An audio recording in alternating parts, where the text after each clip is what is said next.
I walked out of my sister's wedding reception because she made the entire menu vegan. But was it really that wrong? Am I the jerk if I ditch my sister's wedding reception with some other family members to grab a bite to eat since she's making all the food vegan? I, 31F, am due to go to my sister's, 26F, wedding in a week. My sister and I have never really seen eye to eye, and I personally think that she asked me to be a bridesmaid out of courtesy, necessity due to her lack of female friends. I am neurodivergent and have had issues with food, ARFID, since I was a young child. Everyone knows this. There's a short list of things that I will eat, whether that be due to flavor, texture, etc. Now my sister embraces the vegan, plant-based lifestyle. Nothing against this. You do you, whatever makes you happy. What I don't agree with is forcing your lifestyle and beliefs onto other people. Let people make decisions about what they eat for themselves. It's not up to you or anyone else to judge. There are many reasons why people choose to eat what they eat. Allergies, intolerances, religion, beliefs, neurodivergence, medical reasons, medication, or just plain preference. Now I've recently found out that my sister has opted for an entirely plant-based menu for her wedding. The menu has been released, and I'm having anxiety about attending because there isn't even so much as a side dish that I will eat. Not only that, but many of the ingredients in the dishes are ones that one of our elderly relatives is allergic to. There's no alternative offered. So I've hopped onto old reliable Google and had a look at what's available in the local area. There's not much. It's pretty remote, but there's a restaurant less than a 10-minute drive away from the wedding venue. Would I be the jerk if my immediate family and I disappeared for an hour or so during the reception to eat food that we can actually eat? Top/relevant comments. Commenter, not the jerk. Be an adult. Contact your sister and say the menu looks great, but due to your condition, there's nothing on it that you can eat. Emphasize that you're keen to support her on her most important day. Ask what she would prefer. 1. You bring some food you can eat with you, or 2. You nip out to the place 10 minutes away, eat, then circle back. That puts her on notice and gives her some input. If she doesn't go with either option and suggests something inappropriate, just give a neutral okay and do what's best for you on the day. For the record, text her a day later saying you know she's busy and thank her for listening to your concerns about there not being anything on the menu at her reception that you can eat without getting sick. Response: I did exactly that. Thanks for the suggestion. She had a fit at our parents and is ignoring me. I mentioned the allergies in the group and claimed she didn't know. It was on the RCV that she neglected to read. I'm not trying to be a jerk. I just feel that if you're inviting people to an event, everyone should be catered for to some degree. And to spend so much money on food for it to go to waste when it could have been spent on things that people would have actually enjoyed or gone towards something else. Commenter 2. There's a theme with siblings where one has a dietary restriction, and the other grows up resentful of the special attention and chooses to believe that it's an act. Be wary of the food you eat at your parents' place from now until the wedding. Commenter 3.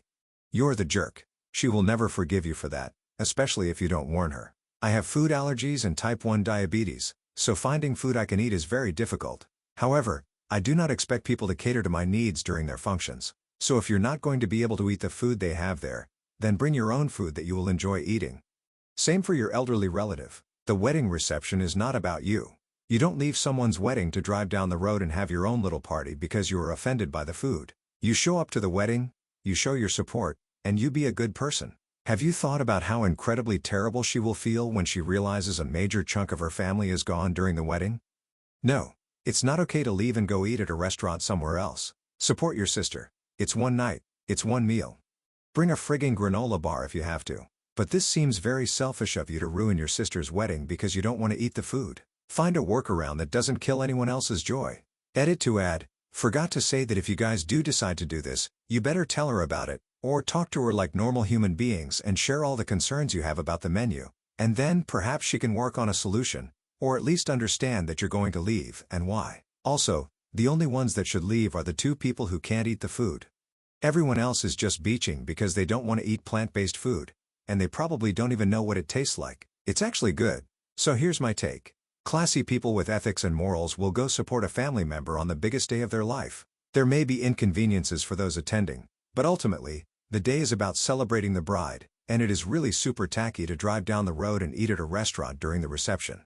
Yeah, you guys would be jerks. It's one effing meal. Editor's note, I don't want to repeat the same type of comments over and over, but a lot of people told off she was the jerk, echoing sentiments similar to those of commenter 3. Update 11 days later. Thanks, people of Reddit, for all your comments and suggestions. All were insightful, even the negative ones. So we did end up leaving the wedding, but not because of the food. Let me preface this by saying the entire day was a disorganized mess. I was excluded from the moment I arrived. I ended up getting ready by myself even though everyone else was in the bridal suite.